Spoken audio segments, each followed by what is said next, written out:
Chicas y chicos, muy buenos días. Soy el doctor Ronnie Cabezas y esta semana arrancamos con el apasionante campo de la fisiología respiratoria. Una actividad que la estamos haciendo justo en este mismo instante y ni siquiera fuimos conscientes de ello. Entenderemos entonces cómo es que se produce el mecanismo de la ventilación. Importante tener en cuenta los músculos que participan. Hablaremos también de la hematosis. Por favor, recuerden muy bien esta palabra, hematosis, ¿bien? Veremos también la importancia de la misma y cómo para que esta actividad se lleve a cabo confluyen el sistema cardiovascular, el sistema hematopoyético y el respiratorio trabajando coordinadamente como un todo. Veremos también algunos principios biofísicos importantes que fundamentan la fisiología respiratoria, así que sin más preámbulos, alisten el mate, el café y las facturitas. Vamos a empezar la clase comentándoles acerca de un caso clínico. Ella es Clara. Miren, observemos a Clara. Clara está ansiosa, está inquieta, está desasosegada. Ella tiene una sensación de aprehensión en el tórax, por eso es que se está tocando el pecho.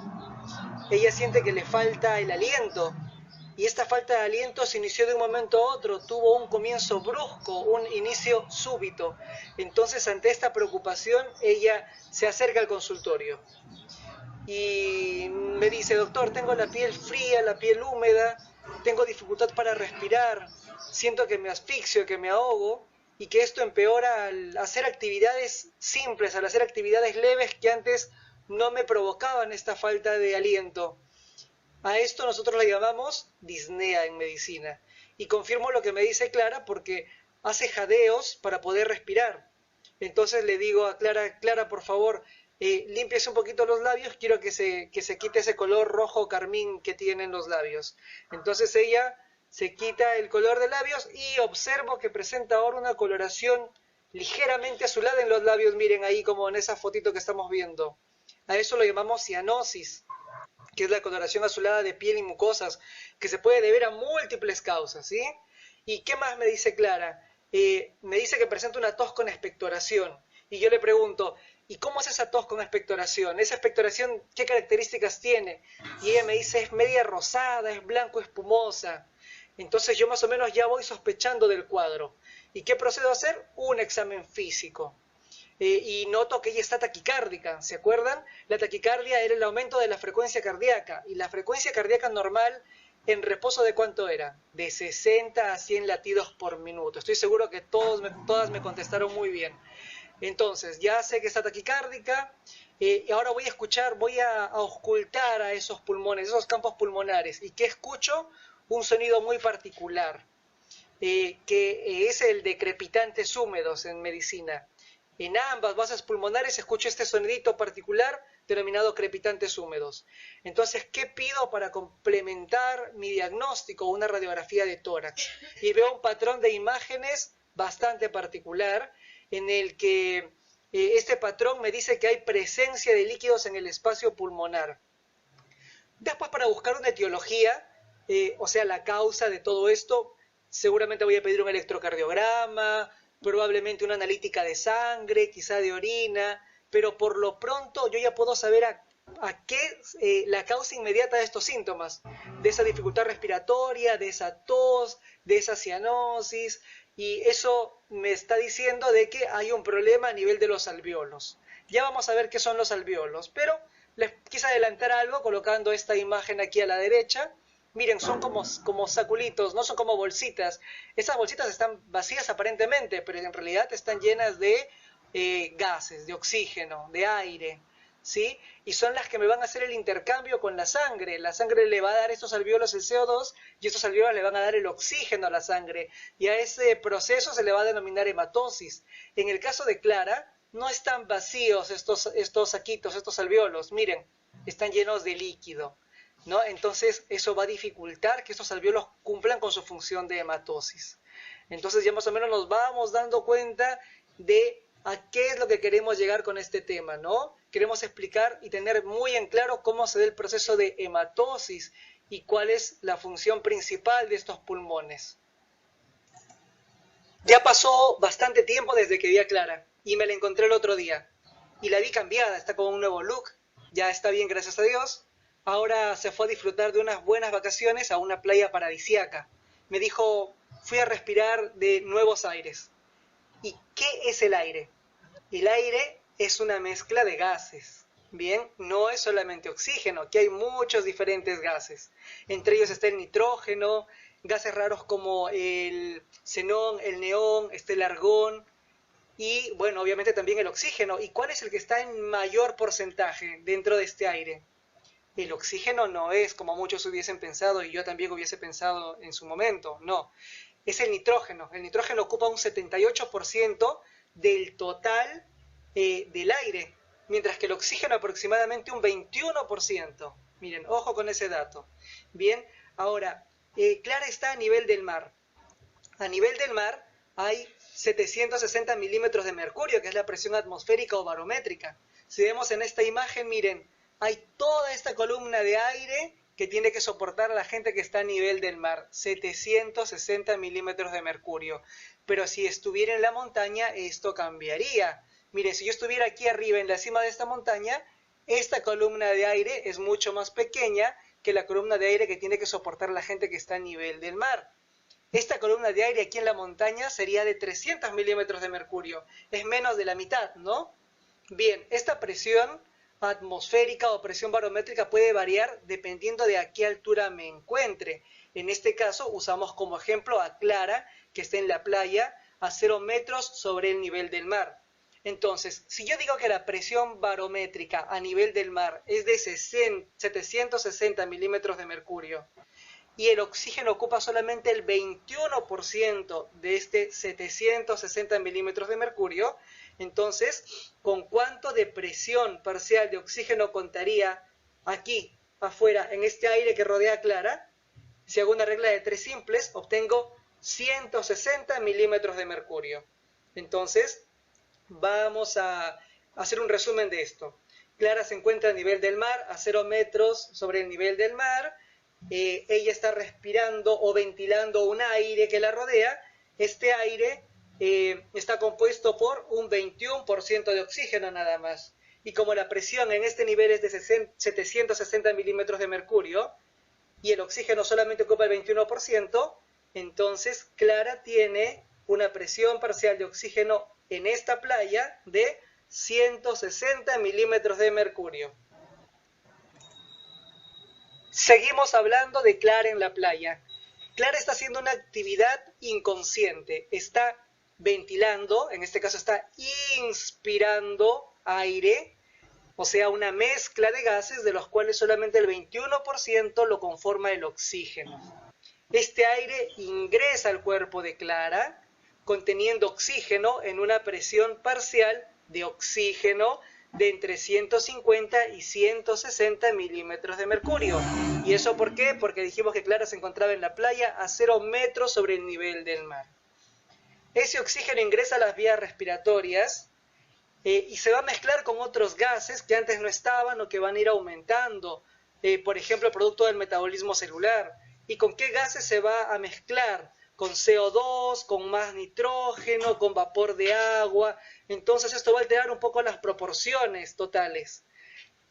El aire que llegó al alveolo, que después vamos a ver qué es, que está representado por ese circulito allí dentro del pulmón, ahora no va a contener 160 milímetros de mercurio de oxígeno, sino por esta mezcla que hubo, va a disminuir y ahora el oxígeno va a tener de entre 100 a 102 milímetros de mercurio. Quiero que recuerden este valor de presión parcial de oxígeno en el alveolo. Sí, recuerden este numerito porque después nos va a ayudar cuando veamos hematosis. En la diapositiva anterior habíamos visto cómo Clara inspiraba o inhalaba el aire que la rodeaba. Así como ella inspira el aire, también lo puede expirar. Así como inhala, también puede exhalar. A estas actividades las denominamos ventilación pulmonar. Es un conjunto de procesos que hacen fluir el aire entre la atmósfera y los alvéolos pulmonares. En esta imagen vemos a Clara rodeada de una presión atmosférica de 760 milímetros de mercurio y miren, vemos en sus vías respiratorias también 760 milímetros de mercurio. Si las presiones serían iguales, este es un caso hipotético, si las presiones serían iguales no habría ese movimiento o ese flujo de aire entre la atmósfera y los alvéolos pulmonares. Para que estas actividades se den, la inspiración y la expiración, tendrían que haber ciertos cambios a nivel intrapulmonar, a nivel de las vías respiratorias. Tendrían que haber cambios en la presión, en los que, por ejemplo, para inspirar, la presión atmosférica tendría que ser mayor a la presión intratorácica. Supongamos que si la presión atmosférica es 760, la presión intratorácica mínimamente tendría que ser de 757, para que así la presión atmosférica gane y el flujo de aire se suceda desde afuera hacia adentro.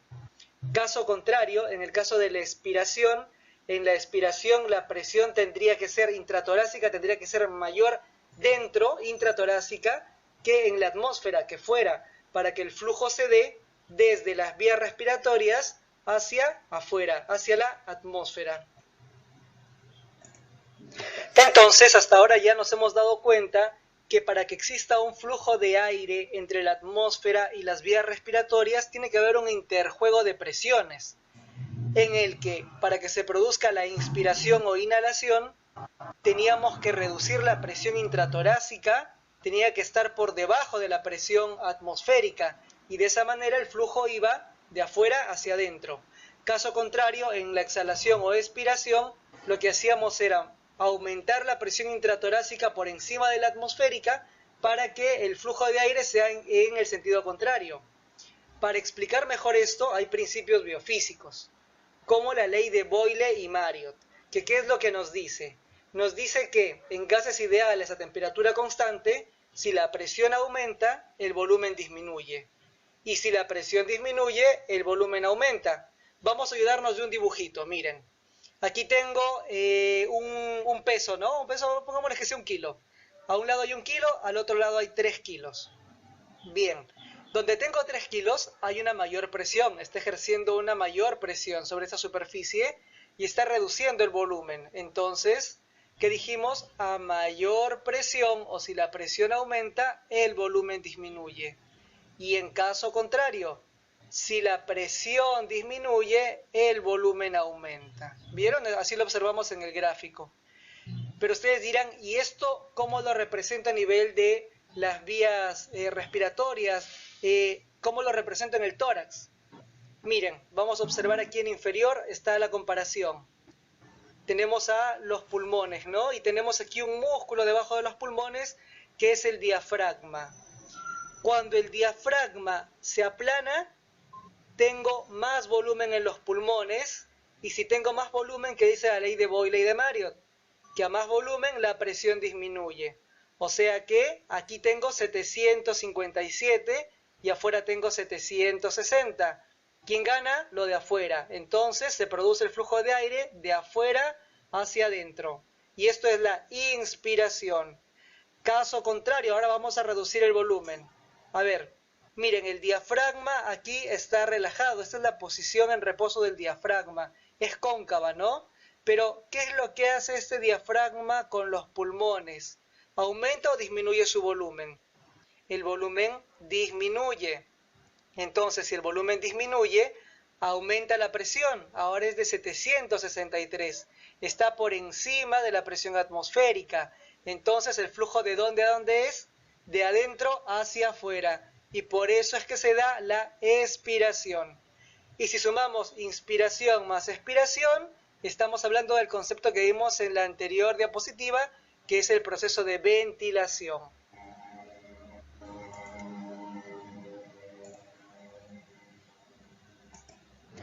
Ahora reforzaremos lo que ya sabemos sobre la inspiración, ¿no? El flujo desde afuera hacia adentro de aire. Para que esto suceda, ya Boyle y Marriott nos habían explicado algo, que teníamos que disminuir la presión torácica, para que así la presión atmosférica gane y pueda ingresar ese flujo de aire hacia adentro, hacia el tórax, hacia las vías respiratorias. Entonces, ¿cómo puedo hacer para disminuir la presión torácica? Aumentando el volumen del tórax. Y para que yo pueda aumentar el volumen del tórax, se contraían algunos músculos. Ya algo les había adelantado, les había hablado del diafragma. El diafragma, que es un músculo que se sitúa debajo de los pulmones y separa la cavidad torácica de la cavidad abdominal. y es considerado el principal músculo de la respiración. En el apunte van a encontrar como músculos principales al diafragma y a los intercostales externos, que son estos que se ven aquí en la figurita a la derecha, en el extremo derecho. Bien, pero entre el diafragma y los intercostales externos, yo quiero que sí o sí no se olviden del diafragma, porque su contracción o descenso va a hacer que el diafragma aumente el volumen pulmonar y descienda la presión torácica. Pero eso es en una inspiración habitual. Si yo quisiera inhalar o inspirar de una manera más forzada, más profunda, entonces yo hago, y ahí estoy utilizando músculos accesorios. O sea, no solamente estoy utilizando al diafragma y a los intercostales externos, sino también estoy utilizando a los escalenos, al esternocleidomastoideo, al trapecio o a los trapecios, a los pectorales mayores y a los pectorales menores, al serrato mayor. Entonces miren la cantidad de músculos que se contraen y que participan en esta expansión del tórax, en este aumento del volumen del tórax. ¿Y yo para qué quiero este aumento en el volumen del tórax? Para disminuir la presión intratorácica. ¿Y esto para qué me sirve? Para que como ahora la presión atmosférica es mayor que la torácica, se produzca el flujo de aire desde afuera hacia adentro. Ahora hablaremos de la segunda fase de la ventilación, la conocida como expiración, como el flujo o la salida del aire desde las vías respiratorias hacia afuera, hacia la atmósfera, ¿no? Bien, quiero que tengan en cuenta cómo actúa el diafragma, porque esto siempre tiende a confundir un poco. Cuando el diafragma se contrae, se aplana, miren. Y cuando se aplana, aumenta el volumen y se produce la inspiración. En este caso, para la expiración, lo único que hace el diafragma es relajarse. Y cuando se relaja, adopta esta forma cóncava, ¿vieron? Y el volumen torácico disminuye. Y si el volumen torácico disminuye, aumenta la presión intratorácica por encima de la presión atmosférica y esto hace que el aire salga, ¿no? Bien, entonces en la expiración habitual solamente hace falta que el diafragma se relaje. Pero también aquí podemos tener una expiración forzada, que es cuando queremos sacar todo el aire de nuestro tórax. Entonces aquí actúan músculos a nivel torácico y también músculos a nivel abdominal. Los músculos que participan a nivel torácico son los intercostales internos y el triangular del esternón. Ojo, miren, son intercostales, pero ahora son los internos los que trabajan en la expiración. En la inspiración eran los intercostales externos, a no confundirse. Y los músculos abdominales son el recto mayor, los oblicuos del abdomen y el transverso. Entonces, estos son los músculos que actúan en qué casos, en la expiración forzada. Pero la expiración habitual solamente se da relajando el diafragma. Vamos a realizar un experimento casero bastante sencillo para explicar los principios biofísicos que rigen la ventilación alveolar. Muy bien, tengo esta botella me va a representar el tórax y miren, dentro hay un sorbete amarillo que se bifurca. Ese sorbete va a ser la tráquea y cuando se bifurca se convierte en los bronquios fuentes. Muy bien, esos bronquios fuentes están unidos a dos globos de color rojo. Esos globos van a ser los alveolos. Y aquí viene la parte más importante o el elemento más importante para este experimento. ¿Ven ese plástico azul que está en la base de la botella? Eso nos va a representar el diafragma. Muy bien. ¿Y qué nos dicen los principios de ventilación alveolar? Nos dicen que va a haber un desplazamiento de aire desde afuera, desde la atmósfera, hacia adentro, hacia los alveolos. Ese desplazamiento o volumen de aire está regido por diferencia de presiones. Muy bien. Entonces, en este momento, yo tengo una presión de 760 milímetros de mercurio afuera de la botella y 760 dentro de la botella. Entonces, para que yo consiga el ingreso de aire, lo que tengo que hacer es, tengo que disminuir la presión que está dentro de esa botella. Esa presión tiene que ser menor de 760 milímetros de mercurio. Entonces tiene que ser una presión subatmosférica o una presión negativa. Todos son sinónimos, ¿sí? Entonces, ¿qué es lo que tengo que hacer? Tengo que aumentar el volumen de la botella. ¿Y cómo lo voy a conseguir? Voy a conseguir aumentar ese volumen tirando de ese plástico azul o celeste de la base. Al tirarlo, aumento el volumen. Y esto es análogo a lo que hace nuestro diafragma. Nuestro diafragma, cuando se contrae, desciende y eso provoca que se aumente el volumen intratorácico. Así que bueno, vamos a aumentar el volumen intratorácico, vamos a tirar de ese plástico celeste de la base y entonces esto, al hacer que disminuya la presión dentro de la botella, va a provocar que el aire ingrese y se dé la ventilación alveolar. Excelente, entonces estamos viendo cómo queda demostrado el proceso de ventilación alveolar por diferencia de presiones y gracias a la contracción del diafragma. Ahora vamos a ver muy escuetamente un poquito de anatomía. Esta diapositiva quizá debía haber estado al inicio, pero preferí por un tema meramente pedagógico empezar por el funcionamiento de cómo se produce el influjo y el eflujo de aire. Bien, el aparato respiratorio está compuesto por vías aéreas extrapulmonares, que la vamos a ver a continuación, el pulmón, la caja torácica que es una estructura ósea muscular constituida por estructuras como las costillas que estamos viendo allí, cortadas, ¿no? El esternón, que no aparece en esa figura, pero es porque se extrajo para poder observar qué tiene en el interior. También la columna vertebral, nivel torácico, bueno, los músculos que van a rellenar esos espacios óseos, y ahí también se observa que está separado por el diafragma, ¿no? Entonces, toda esta caja torácica sirve como protección de las vísceras que alberga. ¿Y qué vísceras u órganos está albergando allí? Ahí podemos encontrar al corazón, los pulmones, los grandes vasos que salen del corazón. Muy bien, eso es la caja torácica. Más abajo que tenemos la bomba muscular. De la bomba muscular es de lo que acabamos de hablar, de los músculos que participan en la inspiración y en la expiración, habitual y forzada. En esta diapositiva les voy a hablar de cómo se da la conducción del aire paso a paso, desde el medio ambiente hacia nuestros pulmones. Observamos cómo el aire está haciendo su ingreso a las fosas nasales. ¿A través de qué? A través de unos orificios, ¿no? De dos orificios, denominados narinas. Entonces, el aire está ingresando a las fosas nasales por la cavidad nasal que está encima del paladar. Y vemos aquí que ingresa a un sector denominado nasofaringe. Esta es una porción de la faringe.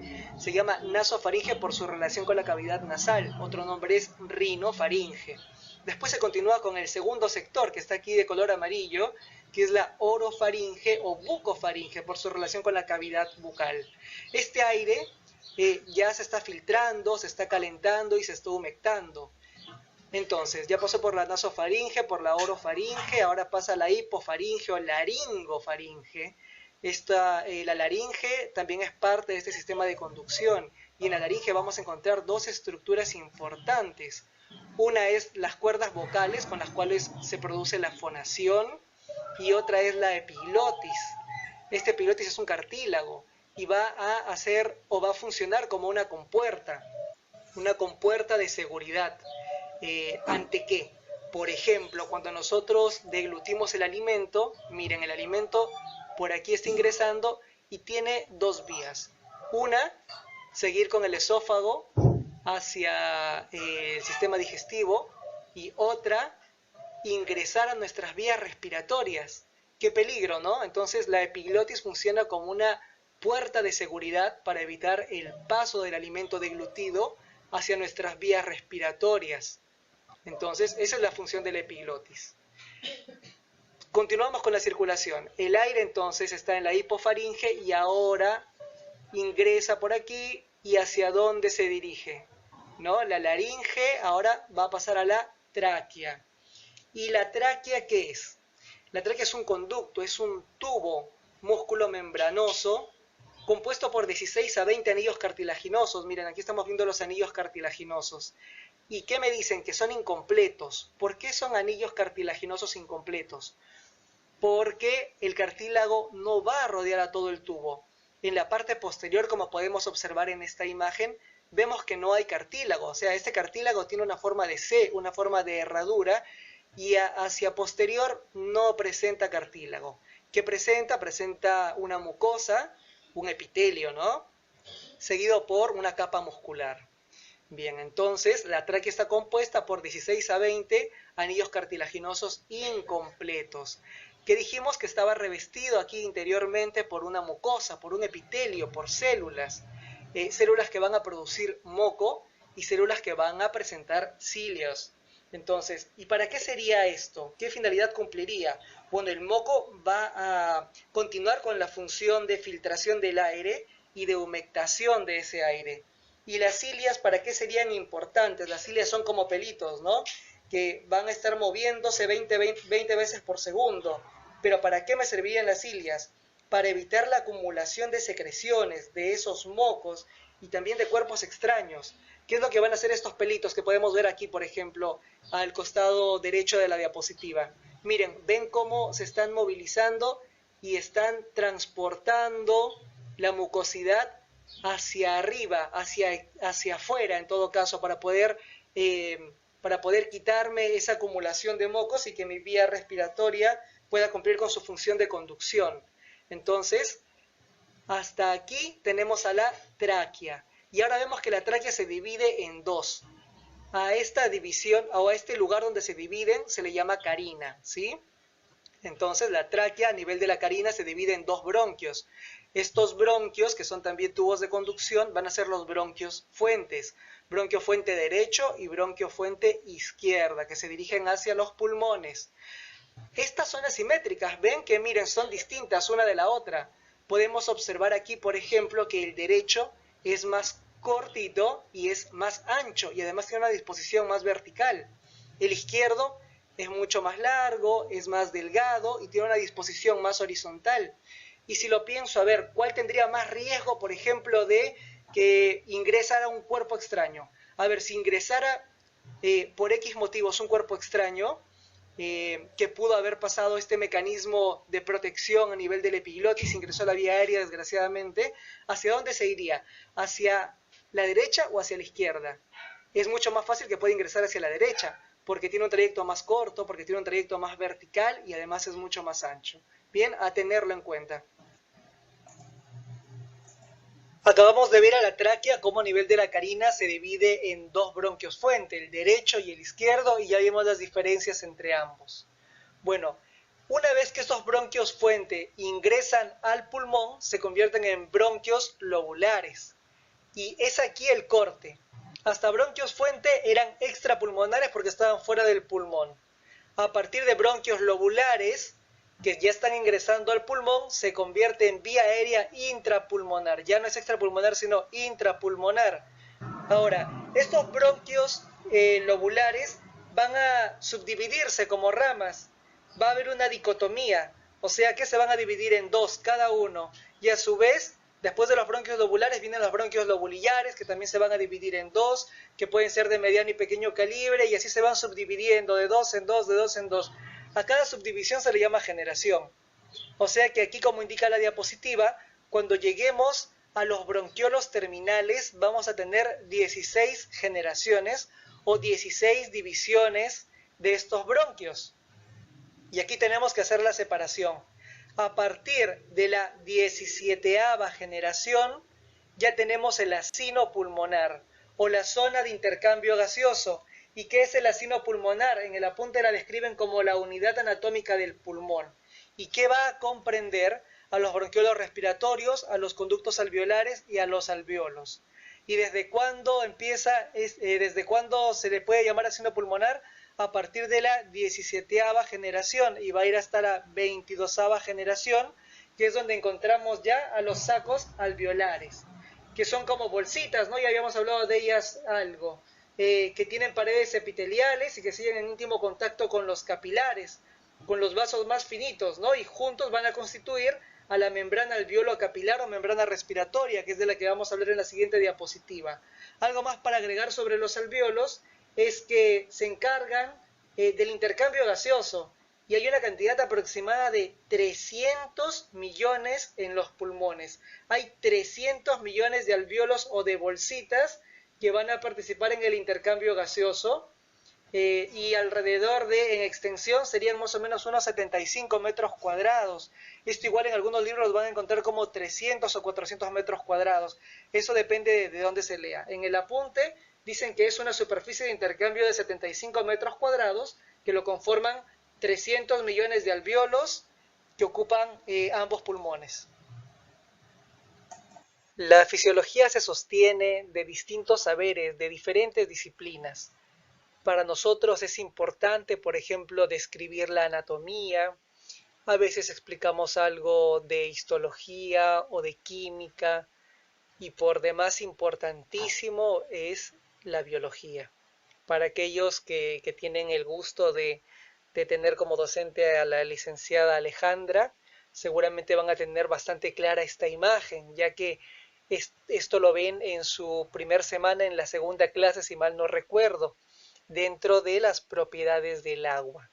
Miren, vamos a observar estas fotos y vamos a pensar en la tensión superficial, que es una de las propiedades más importantes que tiene el agua y nos va a ayudar a explicar, por ejemplo, por qué este mosquito puede caminar por sobre el agua o por qué se forman estas gotitas en las hojas, ¿no? ¿Por qué simplemente el agua no se expande en toda la superficie uniformemente de esa hoja, sino que se forman estas gotitas individuales?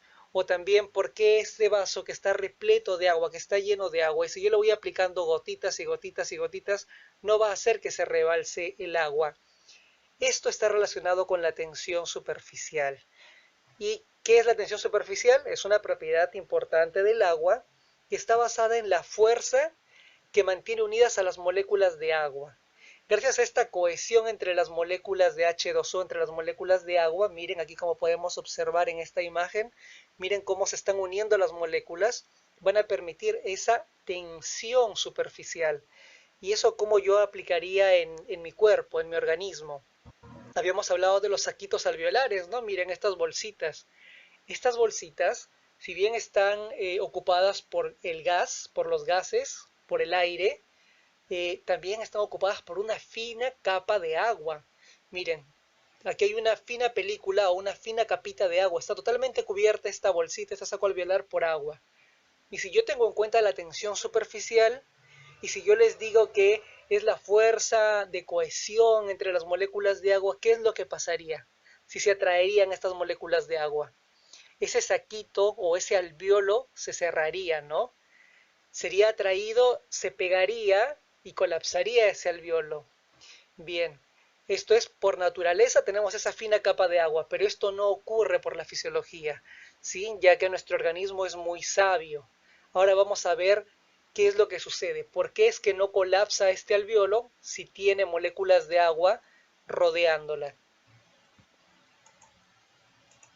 Ahora vamos con calma, les voy a explicar la película completa. ¿Sí? Miren, nos habíamos quedado en los alvéolos o los saquitos alveolares que los vemos aquí.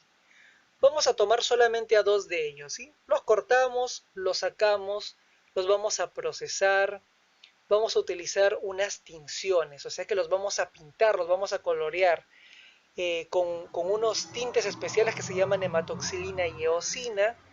Luego los vamos a colocar en unas plaquitas de vidrio y los vamos a ver a través del microscopio óptico. A esto le llamamos histología, y la histología nos va a ayudar a poder observar con más claridad la morfología y la estructura de los tejidos. Y en este caso vamos a observar a las paredes de los alvéolos. Miren, aquí tenemos un saquito alveolar, otro saquito alveolar. ¿Y qué nos llama la atención? Las células. ¿Ven? Estas que están teñidas de color violeta, ¿no? O moradito. Bien, esas son las células. Y hay algo más que nos llama la atención, que no todas son iguales. Hay unas que son muy planitas, que son la mayoría, hasta el 90%, y unas que son más gorditas, ¿no? Que tienen forma de cubo, son células cúbicas, que son solamente el 10%, la menor cantidad. Y estas tienen nombres propios. Estas celulitas planas de las paredes son los neumonocitos tipo 1. Y esas células más gorditas, las cúbicas, son los neumonocitos tipo 2. A su vez están rodeados por fibras, ¿no? Por fibras colágenas y fibras elásticas que vemos ahí de un tono más rosadito.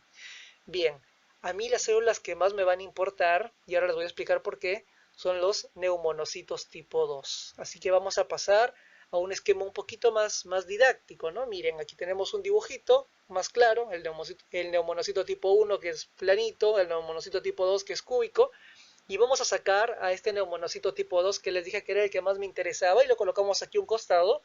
¿Y qué observamos? Que está produciendo una sustancia, ¿sí? A través de unos gránulos, ¿no? Esta sustancia es el surfactante.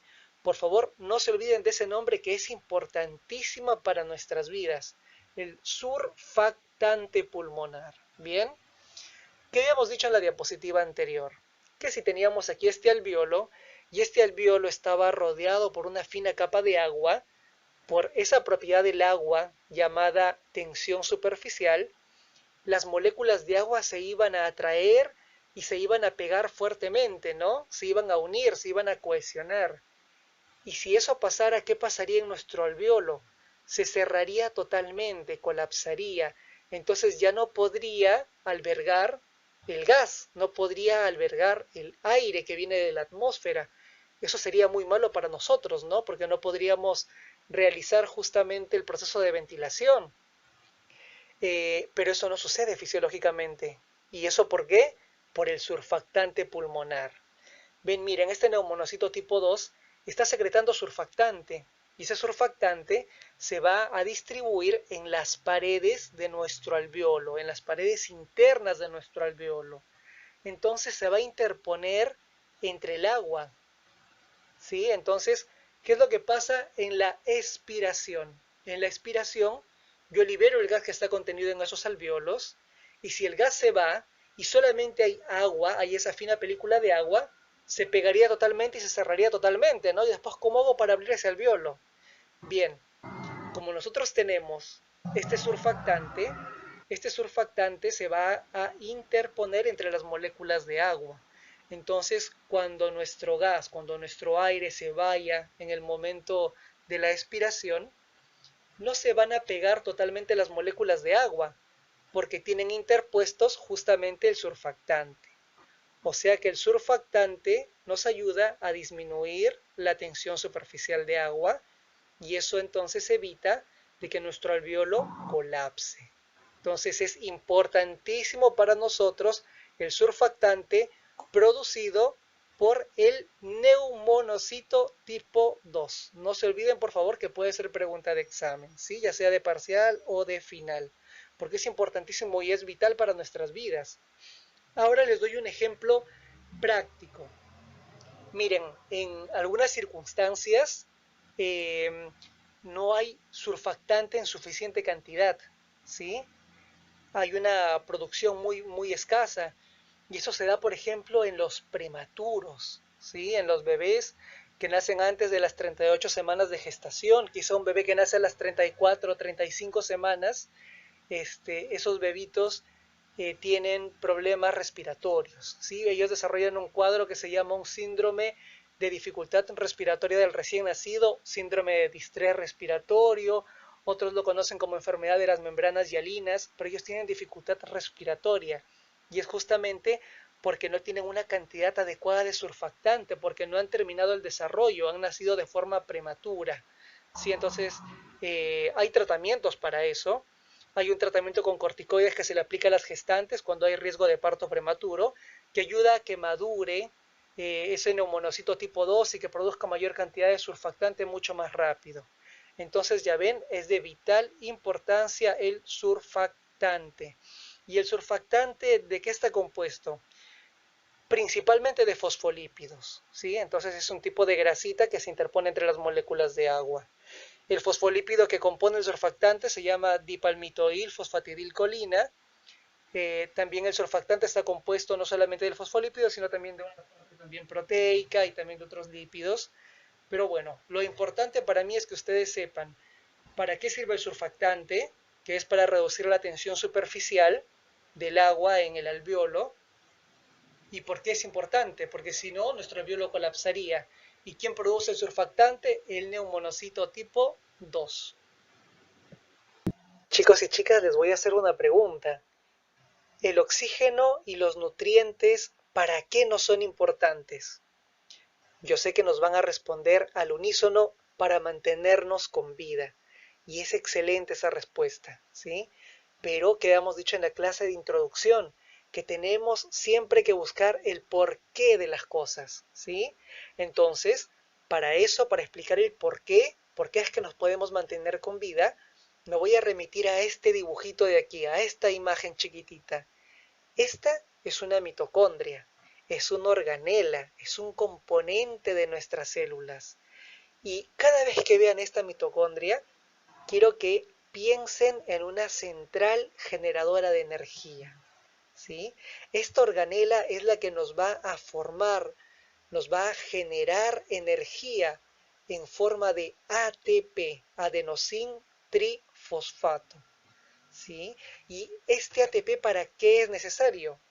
Porque sin él la célula muere. Sin energía, la célula no puede mantener la homeostasis, o sea, no puede mantener el equilibrio de su medio interno. Esto lo van a ver con más detalle en biología. Pero entonces quiero que sepan que sin esto nuestras células mueren. Si mueren nuestras células, mueren nuestros tejidos. Si mueren nuestros tejidos, mueren nuestros órganos. Si mueren nuestros órganos, nuestros sistemas no funcionan y nuestro organismo falla y terminamos falleciendo, ¿sí? Entonces, es necesario el oxígeno y los nutrientes que lleguen a la mitocondria, ¿sí? Entonces, imagínense cómo desde este punto llega el oxígeno y los nutrientes hasta esta organela chiquitita que está dentro de nuestras células. ¿Cómo es que hace? ¿Qué tiene que pasar para que llegue? Miren, el camino es larguísimo. Entonces, vamos a empezar con los nutrientes. Los nutrientes que están en los alimentos pasan por ahí estamos ingiriéndolos, pasan por un proceso de digestión, luego de absorción, luego de la absorción ingresan al torrente sanguíneo y llegan a nuestra célula. Y de nuestra célula llegan a la mitocondria. Bien, entonces así es como los nutrientes llegaron hasta la mitocondria. Ahora, ¿cómo hago para yo hacer llegar el oxígeno hasta la mitocondria? Bien, aquí está nuestra amiga que está inspirando feliz ahí en la playa. Ella está tomando bocanadas del aire atmosférico, ¿no? Está tomando dentro de ese aire atmosférico oxígeno. Entonces, ¿ella qué está haciendo? Está realizando la inspiración y a su vez la ventilación alveolar. ¿Sí? Está intercambiando el aire entre la atmósfera y los alveolos pulmonares. ¿Sí? Entonces, eso es la ventilación. Una vez que ese aire, que ese oxígeno específicamente llega a los alveolos, va a producirse otro proceso, que es el de hematosis, que es el que vamos a describir en la siguiente diapositiva, ¿sí? Pero quédense con eso, hay hematosis, el oxígeno que llegó al saquito alveolar, al alveolo, va a pasar a la sangre. ¿Ven allí cómo están los vasos rodeando al alveolo? Bueno, entonces ese oxígeno va a llegar a la sangre. El 97% del oxígeno que ingresa a la sangre va a unirse a nuestro glóbulo rojo. Miren, que son estas celulitas que están aquí, estas celulitas curvas, ¿no? Y el otro 3% va a quedar disuelto en sangre. Pero ese 97% que va a llegar al glóbulo rojo va a transportarse dentro de los vasos y es así como también va a llegar a la célula. Y dentro de la célula, después ese oxígeno va a llegar a la mitocondria. Entonces miren todo ese proceso que tuvo que pasar para que el oxígeno que está en el aire atmosférico llegue hasta nuestra mitocondria y pueda generar ATP. Entonces, el transporte de oxígeno es una función compleja donde no solamente está interviniendo el aparato respiratorio participa hasta la ventilación, pero luego estamos viendo que hay una hematosis, ¿no? Y que ese oxígeno se une a los glóbulos rojos, y eso es una función hematopoyética, es de la clase de sangre, y luego viaja a través de los vasos, y eso que es parte de la clase de cardiovascular, bien, hasta llegar a nuestra célula y nuestra mitocondria. Entonces nos damos cuenta cómo tenemos que integrar conocimientos, cómo es que tenemos que llevar al día la materia, porque todo tiene que ver con todo. El organismo es un todo, ¿sí? Es una unión de diferentes órganos y sistemas que van a trabajar coordinadamente para realizar actividades complejas.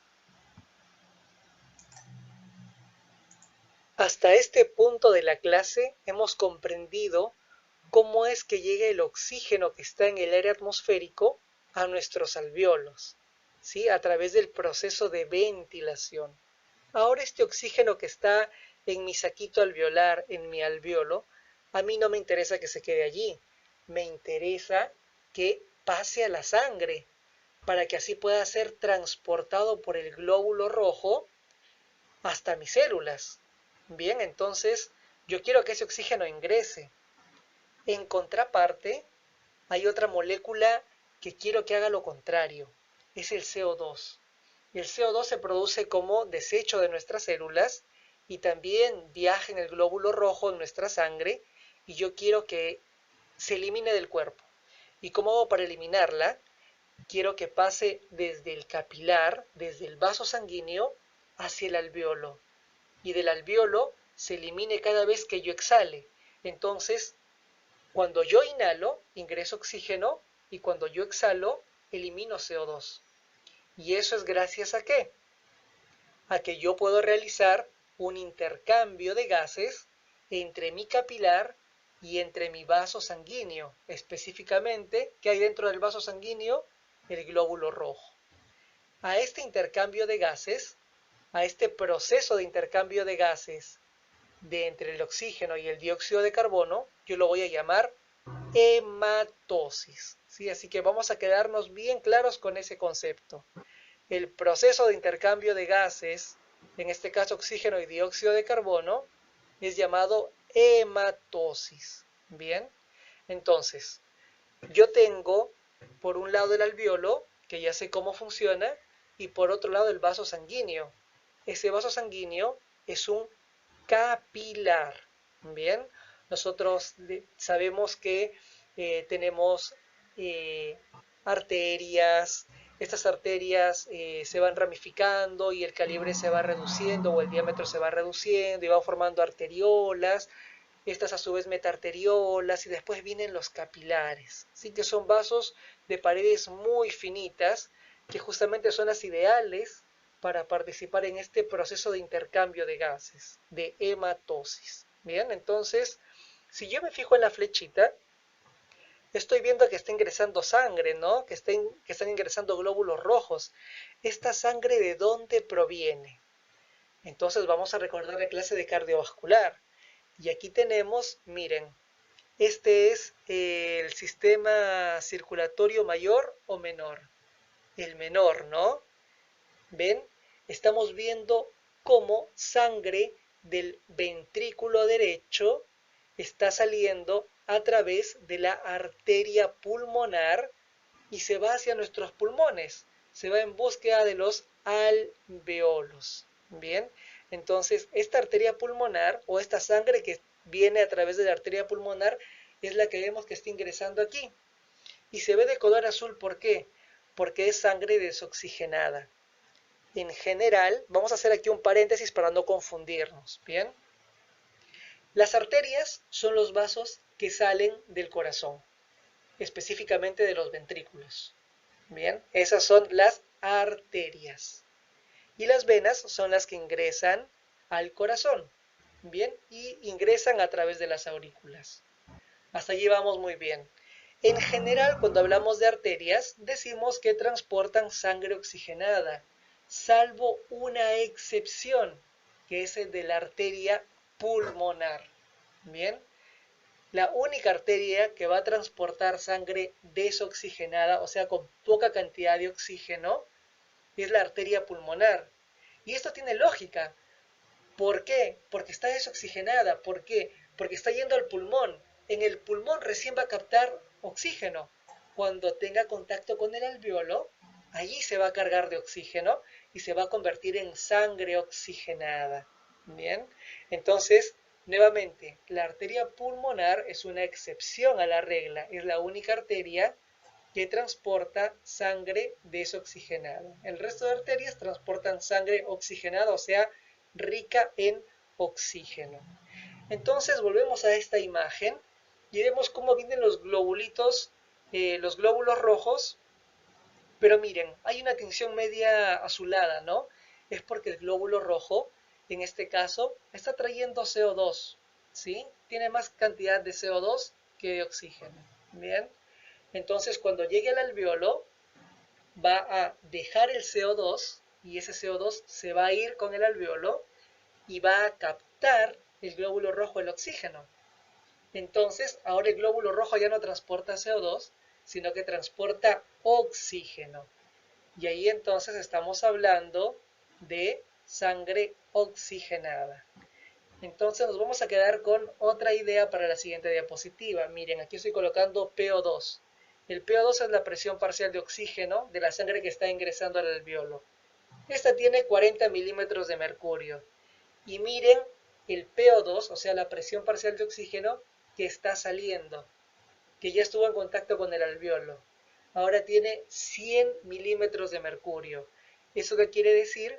Que esta sangre que ya tuvo contacto con el alveolo y ya se cargó de oxígeno, ahora sale con una presión parcial de oxígeno mucho mayor que con la que ingresó. Bien, entonces, nuevamente repasamos. De la arteria pulmonar sale sangre desoxigenada. ¿Hacia dónde? Hacia el pulmón, más específicamente hacia el alveolo. Esa sangre desoxigenada trae glóbulos rojos que vienen cargados con CO2. Ese CO2 va a ser donado, va a ser entregado al alveolo. Y a su vez, el alveolo va a entregar a ese glóbulo rojo el oxígeno. A este intercambio gaseoso lo denominamos hematosis. Ahora, este glóbulo rojo que está transportando oxígeno está saliendo, está dejando el alveolo. ¿Y hacia dónde va? Hacia las venas pulmonares. Y estas venas pulmonares llegan nuevamente al corazón, a la aurícula izquierda, luego al ventrículo izquierdo y luego son bombeados a todas las partes de nuestro cuerpo. Esta sangre que es bombeada a todo el resto de nuestro cuerpo es sangre que ahora es rica en oxígeno. Para algunos seguramente esta diapositiva va a ser redundante, pero yo considero que es importante, prefiero ofrecerles de más. Si alguno de ustedes no tiene claro el concepto de difusión, ahora se los paso a explicar. Miren, tenemos dos botes, vamos a compararlos. En uno hay 7 personas y en otro hay 3. ¿Cuál es el bote más concentrado en personas? Este de la izquierda, ¿no? Bien, está altamente concentrado, no hay espacio para ningún amigo más. Mientras que el otro está poco concentrado, solamente tiene 3 y están viajando cómodamente. Entonces, la difusión, ¿qué es lo que nos dice? Que va a haber un desplazamiento de moléculas siguiendo una diferencia de concentración, siguiendo un gradiente de concentración. ¿Y cómo va a ser este desplazamiento?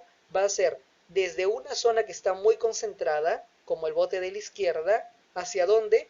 Hacia una zona que está poco concentrada, hacia el bote blanco de la derecha. A este desplazamiento entonces de partículas o de moléculas desde una zona altamente concentrada a una zona de menor concentración, lo vamos a llamar difusión.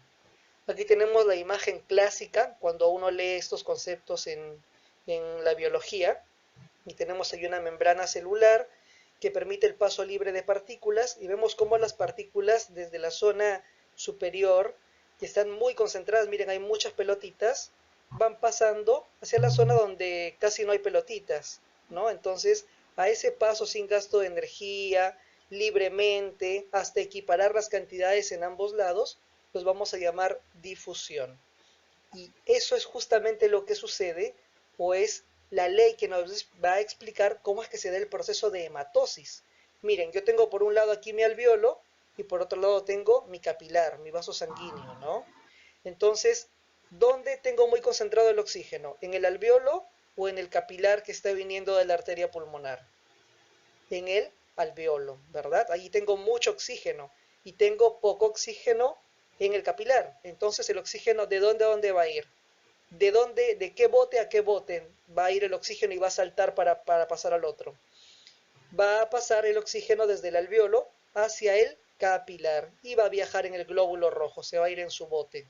Bien, lo opuesto pasaría con el dióxido de carbono, el CO2. ¿Dónde está más concentrado el CO2?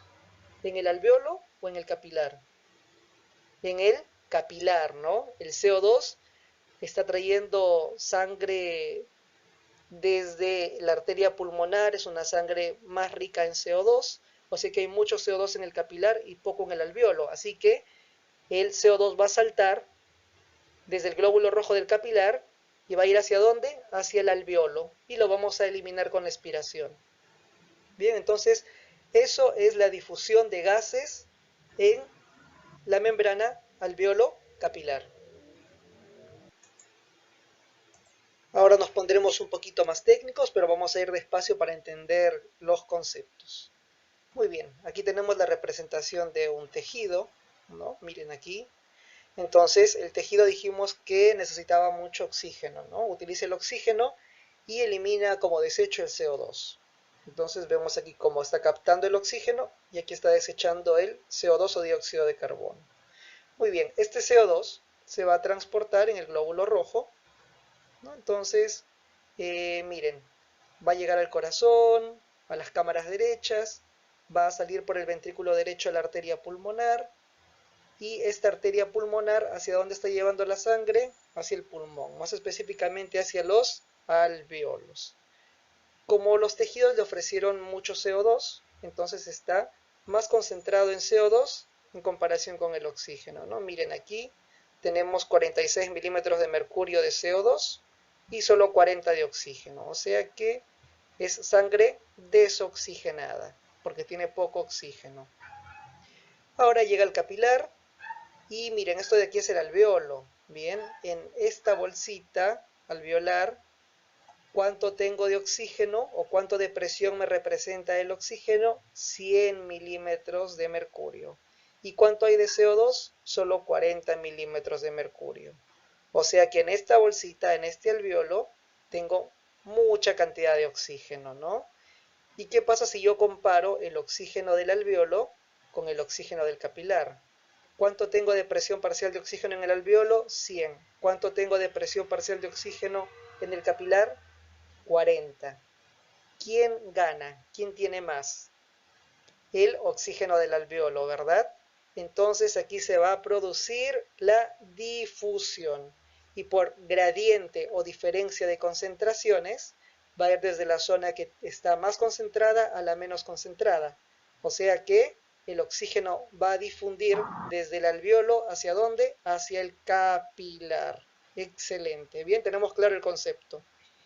Caso contrario, ¿qué pasa con el CO2? ¿Cuánto tengo de CO2 en el alveolo? 40. Bien. ¿Y cuánto tengo en el capilar? 46. Entonces, la presión parcial de CO2 en el capilar es mayor que en el alveolo, así que por gradiente de concentración, por difusión, pasa el CO2 desde el capilar hacia el alveolo. Entonces, aquí hay un traspaso de gases, ¿no? Y cuando termina el capilar, miren, cuando está saliendo el capilar y ahora va hacia la vena pulmonar, nos damos cuenta que ahora se convirtió esa sangre desoxigenada en sangre oxigenada. ¿Y por qué decimos que ahora tengo sangre oxigenada? Miren la presión parcial de oxígeno. Ahora vale 100 milímetros de mercurio. Bien, entonces, ¿con cuánto ingresó al alveolo? Con 40 de presión parcial de oxígeno. ¿Y con cuánto se está yendo? Con 100 milímetros de mercurio. Entonces, esta sangre es sangre oxigenada, es sangre rica en oxígenos. Sale por la vena pulmonar y recordemos la clase de cardio. Si está saliendo por la vena pulmonar, ¿hacia dónde va a llegar? Hacia la aurícula izquierda. Muy bien. Y de la aurícula izquierda pasa al ventrículo izquierdo. Y del ventrículo izquierdo sale a través de la potente aorta hacia el resto de mi cuerpo. O sea que va a llevar esta sangre rica en oxígenos a todas las células de mi cuerpo. ¿Vieron? Y así se completa el ciclo. Nuevamente se nos presenta la imagen del asino pulmonar, nuestra unidad anatómica que era la última porción de nuestra vía aérea, que estaba formada, miren aquí, por el bronquiolo respiratorio, que luego se contactaba con el conducto alveolar y este a su vez con los alvéolos, que en total eran aproximadamente unos 300 millones repartidos en ambos pulmones. Bien, entonces, entre el alvéolo y el capilar se daba ¿qué proceso? La hematosis. Muy bien. Ahora, si hablamos de hematosis, estamos hablando de un intercambio gaseoso, ¿no? ¿Entre quién? Entre el alvéolo y entre el capilar. O sea que para que haya hematosis hay dos sucesos importantísimos. Por un lado, la ventilación que se ve en el alvéolo y por otro lado, la perfusión del capilar, o sea, la llegada de la sangre con los glóbulos rojos. Bien, en la diapositiva anterior les nombré a algo que se llama barrera alvéolo capilar. Y esa barrera alvéolo capilar no es más que todas estas paredes que tiene que atravesar, por ejemplo, el oxígeno para pasar desde el alvéolo hacia el glóbulo rojo, ¿no? Entonces, vamos a ver, qué es lo que hay, que se interpone para el paso del oxígeno desde el alvéolo hasta el glóbulo rojo. Primero, ¿qué es lo que tenemos aquí? El alvéolo, ¿no?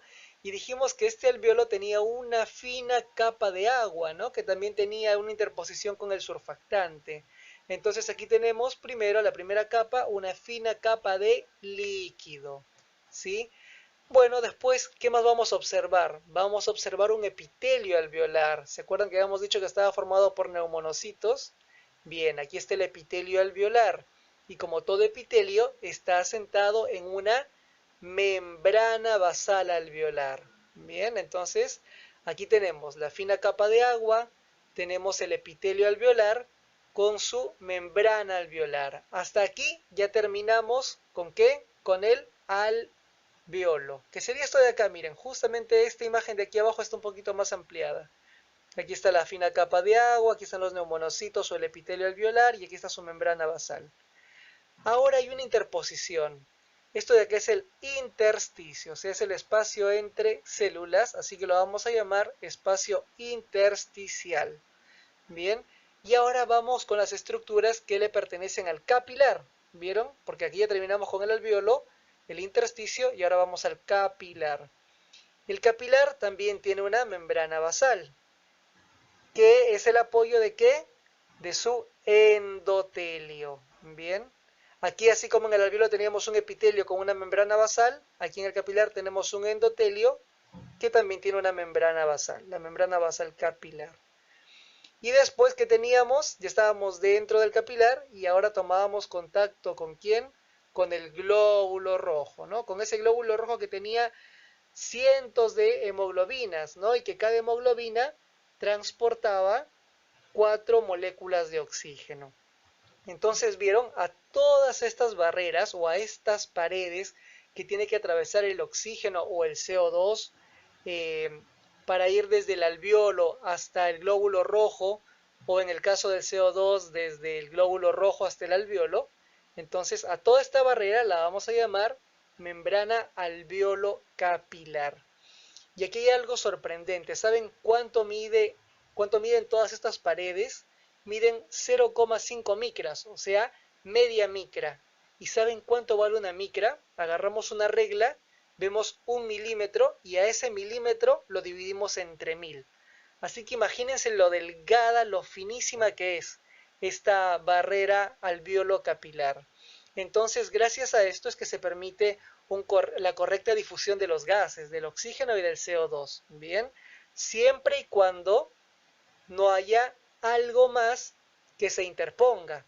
Por ejemplo, en el caso de, miren aquí esta imagen, este es un alvéolo, está lleno el saquito está lleno de oxígeno, pero miren, aquí hay un líquido, bien, aquí hay un edema alveolar.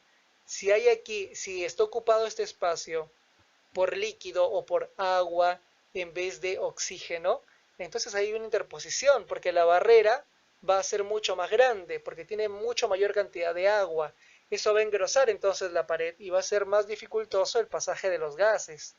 Bien, en el caso, por ejemplo, de una neumonía, también, allí, si bien no tenemos un trasudado, si no tenemos agua, tenemos un exudado, tenemos restos celulares, entonces esto va a ser mucho peor, o sea, la pared va a ser mucho más gruesa y va a haber una mayor interposición, entonces los gases no van a poder fluir correctamente, ¿no? En el caso de una neumonía, o por ejemplo el llamado edema intersticial, por ejemplo aquí en este espacio entre célula y célula, que hemos llamado espacio intersticial, también podría haber un infiltrado de células, o también líquido acumulado, entonces eso engrosaría las paredes y haría más dificultoso el pasaje de los gases, ¿no? Entonces, el concepto que quede claro. La barrera alveolo capilar tiene sus componentes, ¿bien? Y aquí están, en esta lista de aquí. Entonces, a través de la barrera alveolo capilar es por donde va a difundir el oxígeno y el CO2. Voy a explicarles un tema bastante complejo que tienen en el apunte, lo tienen ustedes como la relación ventilación-perfusión. Si esto lo buscan en algún libro lo van a encontrar como las áreas de West. Y esto no es más que la explicación de cómo se comporta la hematosis de acuerdo a determinadas zonas del pulmón. West, ¿qué es lo que hace? Divide al pulmón en tres sectores. El sector más apical o el vértice del pulmón es la zona 1, luego la zona media es la zona 2 y la zona basal es la zona 3. ¿Cómo es que se comporta la hematosis entonces en cada zona? Miren, empecemos por la zona 1, por la zona más superior. Tenemos aquí en celeste al alveolo y tenemos en rojo al capilar. Entonces, miren, vemos aquí un alveolo que es enorme. O sea que aquí hay buena ventilación, ¿no? Hay bastante aire, pero miren el vaso cómo es. El vaso es delgadísimo, es finísimo. ¿Y esto por qué? Aquí observamos al corazón. Este corazón con sus grandes vasos, miren, está el tronco de la arteria pulmonar llegando al pulmón. Pero ¿qué es lo que sucede? Para ir a la zona 1, la zona del vértice, la zona más superior, tiene que luchar contra la fuerza gravitacional. Entonces es muy poquita la sangre que llega a la zona 1. Por eso es que lo hemos representado con un capilar muy delgadísimo. Entonces esta sería la zona 1, una zona que tiene muy buena ventilación porque llega mucho aire y el alveolo está totalmente ensanchado porque tiene mucho aire.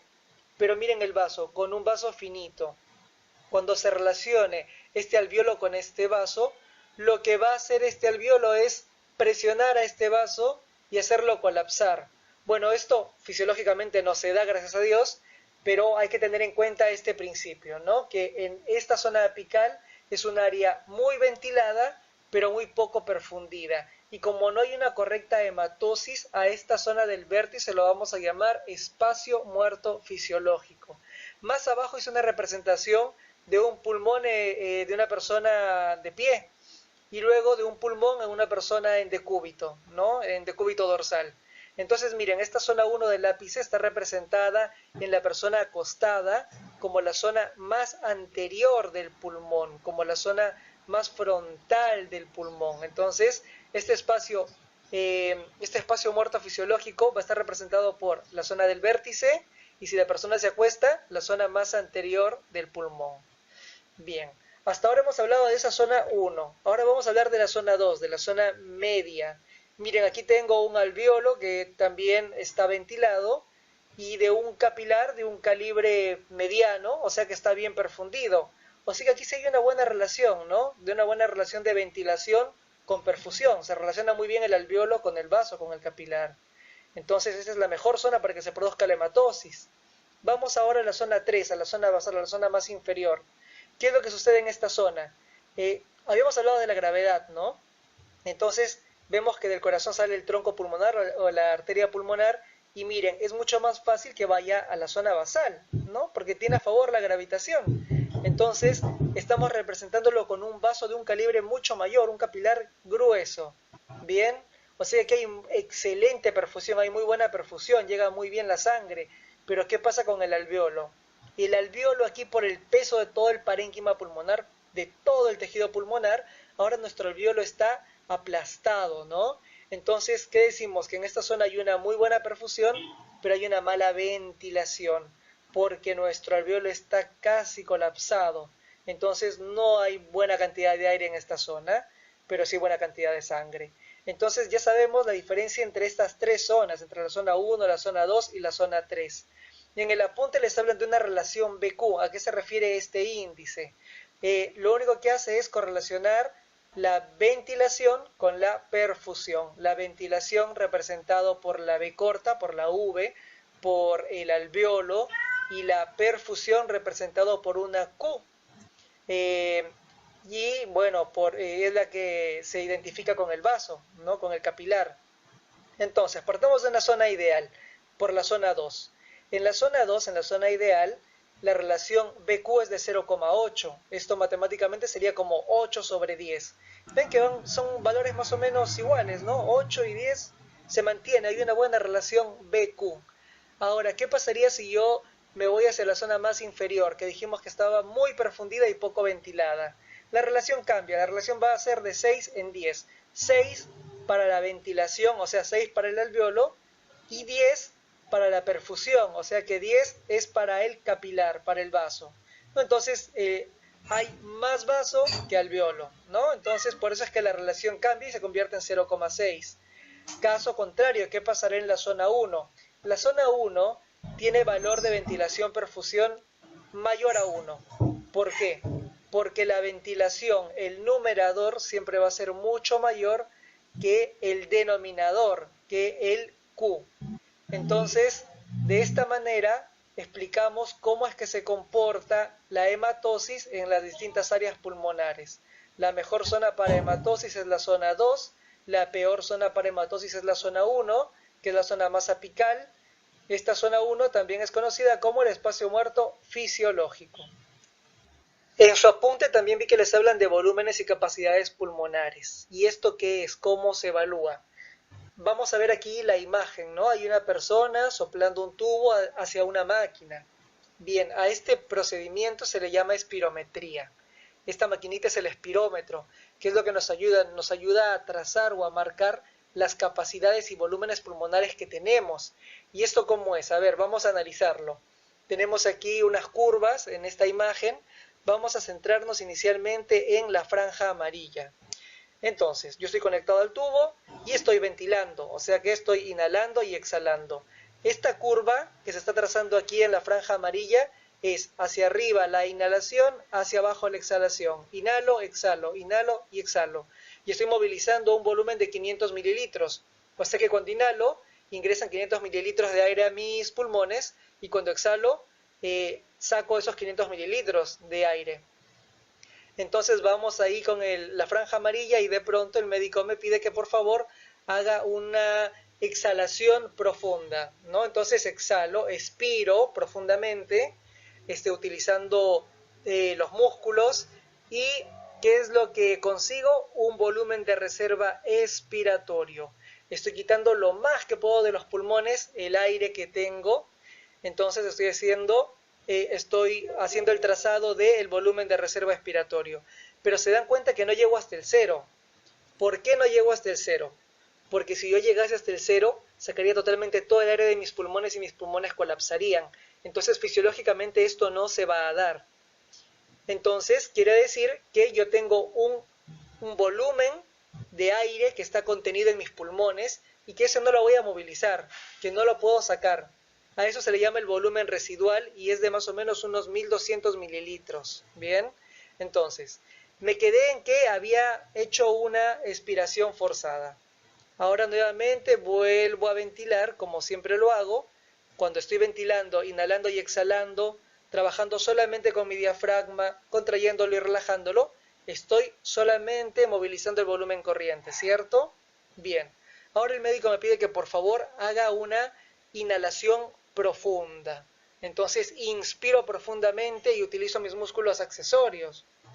Entonces la curva se va yendo hacia arriba, hacia superior. Esto de aquí es el volumen de reserva inspiratorio. Bien, entonces eso es lo que quería que sepan, más o menos cómo es que se comporta esta espirometría. La capacidad pulmonar total, o sea, todo el aire que yo puedo llegar a contener en mis pulmones, es hasta máximo cercano a los 6 litros. Bien, eso es un valor importante que lo sepan. Esa es mi capacidad pulmonar total. Y mi volumen corriente, ¿cuánto dijimos que era?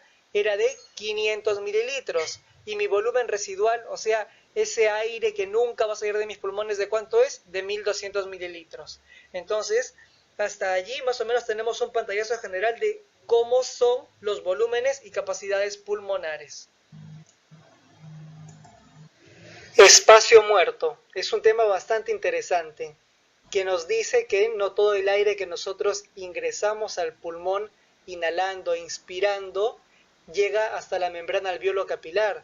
Recuerden que yo cuando inhalaba 500 mililitros de aire. Bueno, no todos esos 500 mililitros de aire van a llegar al alveolo, por ejemplo.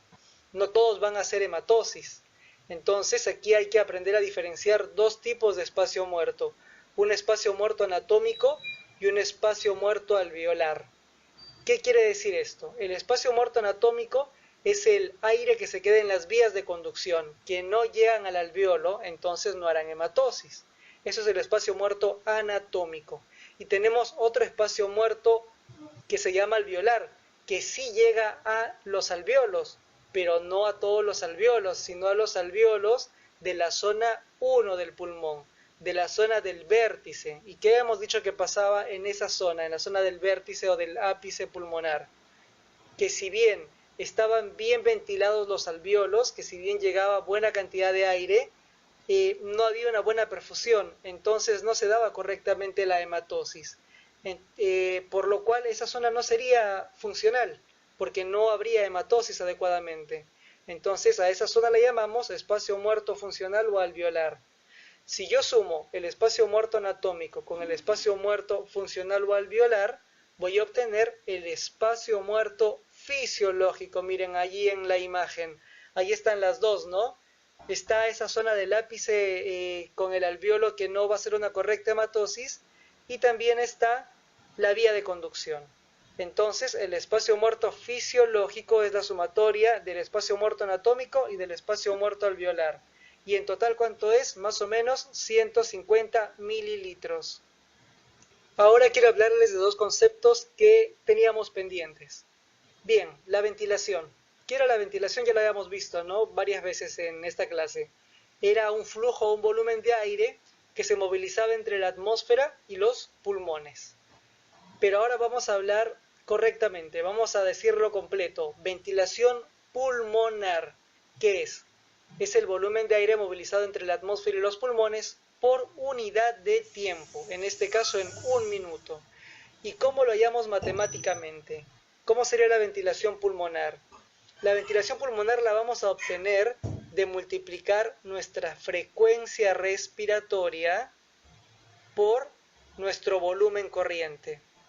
¿Cómo sería eso? La frecuencia respiratoria, nosotros hacemos 12 ventilaciones por minuto, o sea, inhalamos y exhalamos. Y en cada ventilación estamos movilizando 500 mililitros de aire, que sería nuestro volumen corriente. Entonces, si multiplicamos las 12 ventilaciones por minuto por los 500 mililitros de cada ventilación, obtenemos más o menos 6.000 mililitros por minuto, que es equivalente a 6 litros por minuto. Y eso sería nuestra ventilación pulmonar. Ese es el primer concepto del que les quería hablar. El segundo concepto es, nosotros, si se han dado cuenta, utilizamos indistintamente la palabra ventilación con respiración como si fuesen sinónimos. En algunos libros van a ver que se habla estrictamente de ventilación cuando hablamos de pulmones y de respiración cuando hablamos del nivel celular. La ventilación ya sabemos qué es, ¿no? La ventilación pulmonar. Y la respiración celular es aquel proceso que se da para obtener energía en su forma de ATPs. Y la mayoría de estos procesos se dan en las mitocondrias, que son unas organelas celulares, que se encargan de tomar glucosa, ácidos grasos y aminoácidos y transformarlos en energía, ¿no? En ATPs. Entonces, a tener en cuenta, ¿no? Porque por ahí alguien les puede hacer la corrección y les puede decir ventilación es lo mismo que respiración, ¿no? Entonces, ventilación, hablamos a nivel pulmonar, y respiración a nivel celular. Aunque en la jerga usual nosotros utilizamos ventilación y respiración como sinónimos. Llegamos al final, como siempre, deseando haberles sido de ayuda y también deseándoles una muy buena semana cargada de buenas vibras.